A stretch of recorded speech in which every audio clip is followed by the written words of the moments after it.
At lilinawin ko rin po na meron pang another round of amendments. Recommended a budget of 2.037 billion for the OVP. Retains the same amount na pinropose ng OVP. And number two, removing of the lease contracts, does that mean natatanggalan niyo po ng power ang OVP to lease buildings for their satellite offices? So ibig po sabihin, yesterday, the Committee on Appropriations decided to recommend a reduced budget for the Office of the Vice President, and the reduction shall be split by the DSWD AIX program and the DOH MAIFIP program. So ipapaliwanag ko lang po na ang decision na ito ay isang committee decision. Ang Committee on Appropriations has 139 members, and with respect to the budget cut of the OVP, ito po ay naging unanimous decision among the members. At lilinawin ko rin po na hindi pa ito final approval ng Congress, ito po ay recommendation pa lang po ng Committee on Appropriations for the plenary. At kagabi naman po ay nag-second reading na rin po ang approved committee report na kung saan nakapaloob ang recommendation ng reduced budget for the OVP. So which means nakakalendar na po ang General Appropriations Bill as amended for plenary debates beginning September 16. And hopefully po, kung masusunod po namin ang schedule, hopefully, sana po wala masyadong eventful, ay matatapos po namin maaprubahan on third reading ang General Appropriations Bill by September 25. So yun po. At lilinawin ko rin po na meron pang another round of amendments. At ito po will be sa plenary na po. Doon na nga po on the week of September 16 to September 25.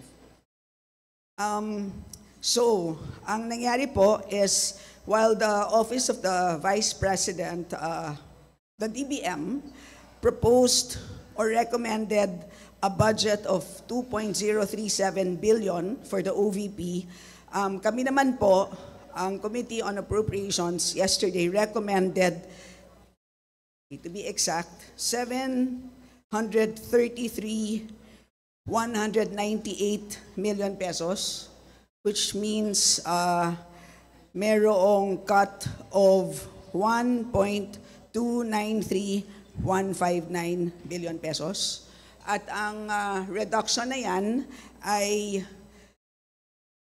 ililipat po sa dalawang ahensya, and as I had mentioned earlier, for two programs, the DSWD AIX program, which is the Assistance for Individuals in Crisis Situations, and the DOH MAIFIP, or the Medical Assistance for Indigent and Financially Incapacitated Patients. In other words, dalawa pong very important social protection programs ng ating gobyerno. So, ang specific items po na pinanggalingan nitong total cut of 1.293 billion pesos ay as follows: financial assistance, professional services,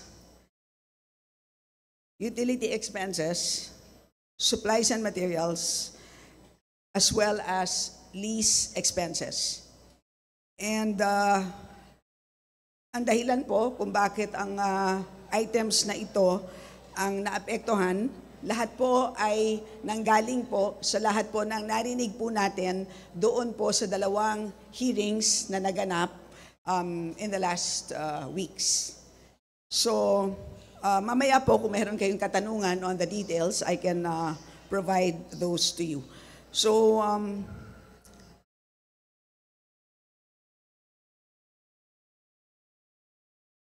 siguro just one last note before I take in questions. So again, we have one more round of amendments. Lilinawin ko, hindi pa ito final approval ng Congress. Meron pa tayong plenary debates. And pagkatapos po mapadala ang House version of GAB to the Senate, magkakaroon siyempre ng Senate deliberations. After ma-approve ang Senate version, meron pang bicameral meeting. After that, magkakaroon pa po ng ratification, meaning babalik pa po yan to both Congress and the Senate. And then after that, magkakaroon pa po ng President's approval because as you know, the President can veto and ang veto po is pwede po on a line item basis. In other words po, ganun po kahaba ang proseso ng ating budget approval, budget process at malinaw po na napakarami pong tao na involved dito po sa pag-aproba ng budget. Hindi lang po 2 tao. And of course, after the budget is approved, alam naman po natin, ang budget execution is solely by the executive. So yun na lang muna po and I'm willing po to take questions. Hi po, mauna na po ako. Kong Stella, Red Mendoza po from the Manila Times. I know na yung budget cut po is on the House level. But what if the Senate retains those cuts? Ano pong masasabi niyo po doon? If the Senate retains the same amount na pinropose ng OVP. And number 2, removing of the lease contracts, does that mean natatanggalan niyo po ng power ang OVP to lease buildings for their satellite offices? So ibig po sabihin, parang you're technically removing the power of the OVP to have these satellite offices? Doon po sa first question. So what happens if the Senate decides to approve a different version? So yun po ang dahilan kung bakit meron tayong bicameral meeting. So kung saan po kailangan magkita ang representatives ng Congress, representatives ng Senate, uupo po sila and they will have to iron out the differences to come up with a single version. Yun po ang dahilan. Bakit kailangan magkita-kita ulit pagkatapos po maaprubahan ng Senate naman ang kanilang version. At malamang, sa dami po ng line items ng ating GAB, for sure, ay meron pong differences ang 2 version. Ngayon po, pagdating po sa lease expenses, ang lumabas po sa ating pandinig ay marami pong opisina ang ating OVP, hindi lang isa, katulad ng ating mga previous vice presidents na they only maintained a single office. Lumabas naman po sa ating hearings na mayroong 10 satellite offices and 2 extension offices. And this is likely the reason why lease expenses umabot sa 53 million pesos na mas malaki ng diamak compared to the previous vice presidents.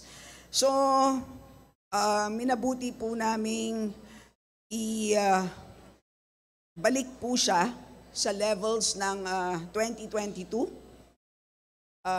na kung saan ang vice president natin noon only maintained a single office. So, as I explained earlier, pagdating po sa budget execution, bahala na po ang executive dyan. Exactly how they will use the 32 million that we had approved, ay bahala na po sila doon. Kung magka-cancel po ba sila ng contracts, kung sila po ba ay magte-take in ng donations, that is completely up to them how they will implement or execute the budget.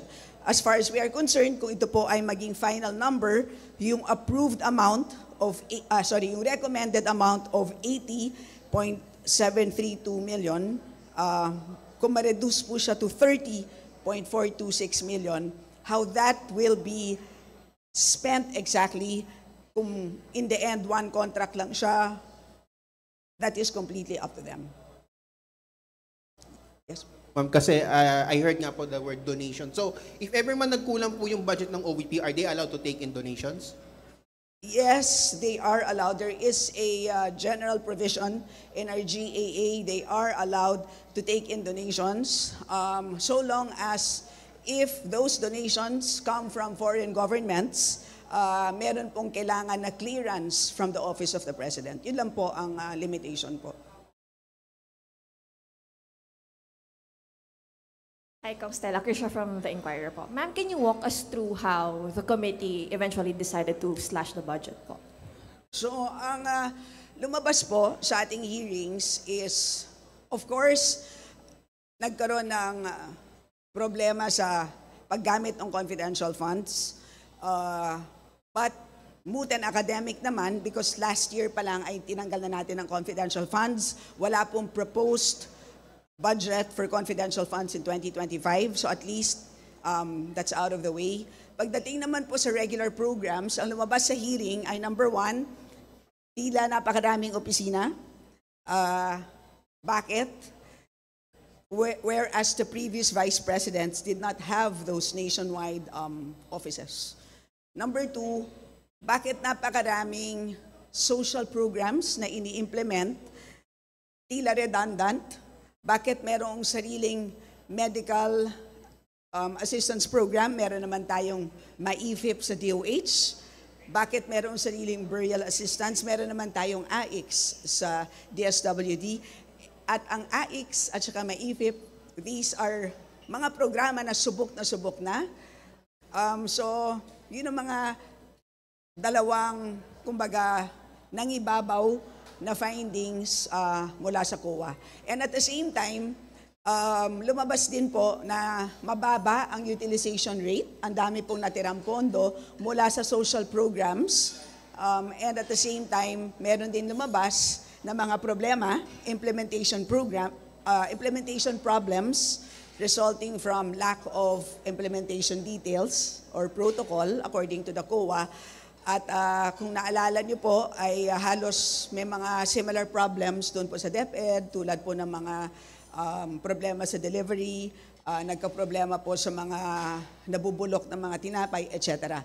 So, ang sabi namin is why don't we just transfer the funds for financial assistance to the national government agencies na subok na. It doesn't mean na mababawasan ang kanyang pagtulong, ang pagtulong ng OVP. Ang sinasabi lang po natin is ililipat lang natin doon sa mga ahensya na yan at pwede nang kunin ng OVP ang allocation nila doon mismo sa DSWD at DOH, katulad po ng ginagawa ng Congress at ng Senate. At on our part, by transferring those funds, that ensures the OVP na meron silang sapat na alokasyon na kakayanin nilang ma-implement. So ganun po ang naging main decision. And at the same time po, as I had mentioned earlier, pagdating sa rent, na-explain ko na po yun. And at the same time, tinignan din po namin yung professional services na tila malaki ang budget for consultants. Good morning, Kong Hana po from Billionario News Channel. Ma'am, clarify ko lang, medyo technical question. May breakdown na po ba dun sa amount na mapupunta sa AIX and dun sa MAIFIP? Yes. So, ang mapupunta po sa AIX ay additional 646,532,796. At sa MAIFIP naman, ang dagdag po dyan is 646,533,796. As you can see, almost equal amounts. And at the same time, I would like to note that this would include yung professional services. So yung professional services na tinanggal po natin sa OVP ay inilipat po natin dito po sa DSWD at sa DOH. In other words, kung meron mga job order or consultants na tumutulong po sa ating Vice President to implement her social programs, ang sabi po namin, we will put that allocation for those people doon po sa mga ahensya. In other words, ang naging very important principle is wala po tayong job. We will preserve jobs. Yun ang naging napaka-importanting pinag-isipan po. Okay po, thank you po.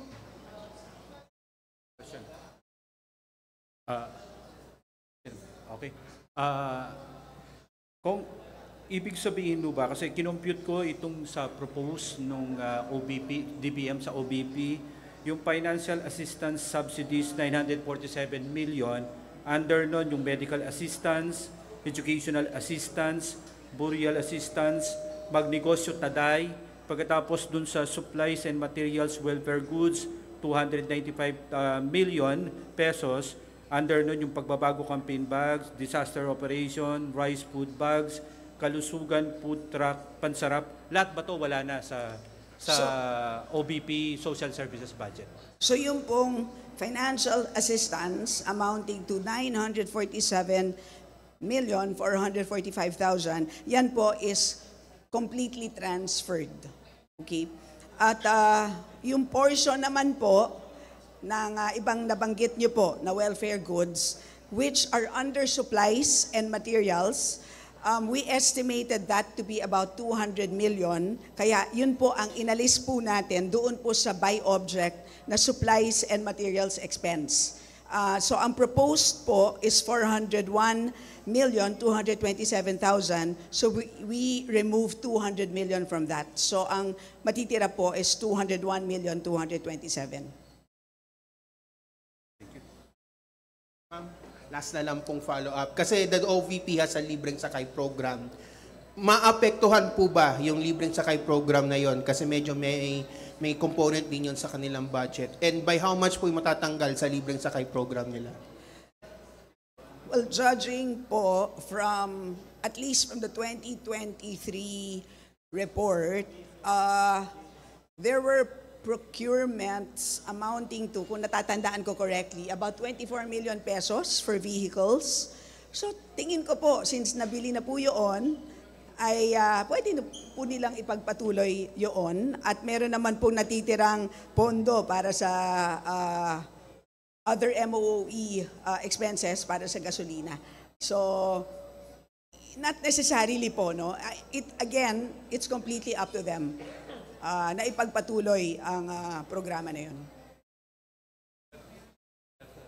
Good morning po, Kong Rose po sa UNTV. As the Senior Vice Chairperson of the Appropriations Committee, can you address the beneficiaries of the social service programs of the Office of the Vice President that will be affected by the pending budget cuts, considering the Vice President Duterte's statements na there were reports na napupolitika po yung social services program of DSWD? Sa mga benepisyaryo po ng ating OVP, huwag po kayong mag-alala.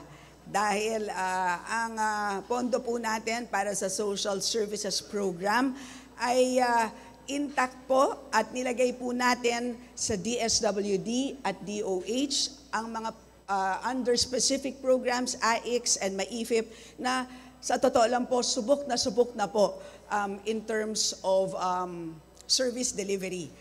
Yung pong sinasabing GL, yung guarantee letter na ini-issue ng DOH, yun po yung MAIFIP. Pagdating naman po sa yung binibigay po na assistance ng DSWD, yung burial assistance, medical assistance, educational assistance, at kung ano-ano pang assistance, food packs, etc. Ito naman po yung AIX. So ito pong 947 million, yan po, buong-buo po. Plus more, kasi including yung budget po para sa pagang ma-deliver ng maayos ang serbisyo sa inyo. Yan din po ay nilipat natin sa mga tamang ahensya. Congresswoman Earl po from IBC News 13. Ipag-isahin ko na lang po. When we say, Congresswoman, na unanimous yung naging decision ng Committee on Appropriations, lahat po ba ng members ay doon sa meeting ay nag-yes ng vote? And then, would it be better if personally a-attend si VP Sara sa plenary debates? Lahat po ng nag-attend kahapon during the EXICOM ay lahat po sila ay nag-agree po dito sa decision ng committee na i-reduce ang amount para sa OVP as recommended for plenary debates. Yun po ang nangyari kahapon. At pagdating naman po sa kung ano ang inaasahan natin sa presensya ng ating mahal na Vice President, sana naman po ay sila po ay dumalo. It's a very important part of the process. So kahit na hindi sila mismo ang sasagot, isipin po nila na kumbaga po meron po silang spokesperson. Ganun lang naman po. As you know, pagdating sa plenary debates, ang kaibahan lang naman po doon sa committee hearing is hindi sila pwede mismo ang magsalita sa mikropono. Sila po ay merong spokesperson, isa ring congressman. Pero sa totoo lang po, lahat ng mga sagot, halos lahat naman po ay talagang binubulong lang naman talaga ng ahensya doon po sa congressman. So, this is a good opportunity for them. Again, hindi po kami perpekto. It's a recommended amount. We are still open to debate and discussion. So kung meron pang input na kailangan po namin malaman at meron silang apela sa amin na dapat dagdagan ito for whatever reason, kami po ay very willing to listen to all of those inputs. Willing na willing po. Kaya we are inviting all agencies for that matter. At sa totoo lang naman po, never naman po tayo hindi siniputan sa plenaryo. Kaya inaasahan po natin ang kanilang pagdalo. Good morning po. If we will implement yung budget cuts, meaning the Vice President also need to cut down her security scores, it's more than 400. So yung expenses lang po doon masyadong malaki. At isa-shutdown na po ba are you recommending na i-shutdown na rin yung mga satellite office kasi 53 million po yung budget doon eh? Well, again po, kung makikita nyo, I will give you a copy of the bill or the amendments to the bill. Ganito po itsura niya, puro numero. So wala pong nakasulat na specific recommendation to cut contracts or to hire people. Hindi po ganon. Because again, we approve the budget amounts, but the executive implements that amount. So in the end po, kung ganito po yung amount ng lease that is available to them, ang inaasahan nila ay 80 million, pero kunwari ang nakuha lang nila ay 32, kailangan nilang pagkasyahin yun. If that will mean doing certain things, ay nasa sa kanila na po yun. Ay ganun din po pagdating sa security. But again, lilinawin ko po, hindi po natin ginalaw ang personnel services. Mabigat po ang aming pagtingin dyan na pagdating po sa trabaho ay kailangan po natin yan i-maintain. So again, bahala po sila kung ano ang gagawin nila dyan. Good morning, Congresswoman Stella. Bill Kirigonan, DCRH. Kong, will it make a difference if the Vice President attended the budget hearing at pwede ba nating sabihin na hindi siguro ganito kalaki yung slash sa budget ng Office of the Vice President? Thank you, ma'am. Siguro po only to the extent na merong paliwanag dun sa hindi po natin maintindihan. Kasi halimbawa, merong mga tanong na bakit merong satellite offices in specific locations. Ang COA ay paulit-ulit na tinanong ng mga congressman at syempre po ang sagot ng COA, ang maganda pong tanongin ay mismo ang OVP. So, only to that extent that if we can get better answers, better justifications, baka po. Pero kung hindi naman po magbabago or hindi naman po magbibigay ng dagdag na input, palagay ko ito na rin po ang kauuwian ng desisyon ng ating komite.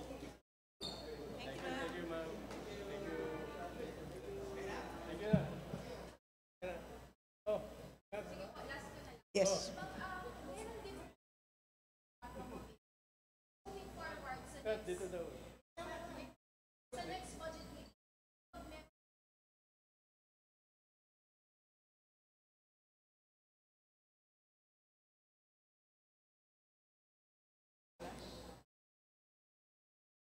For the moving,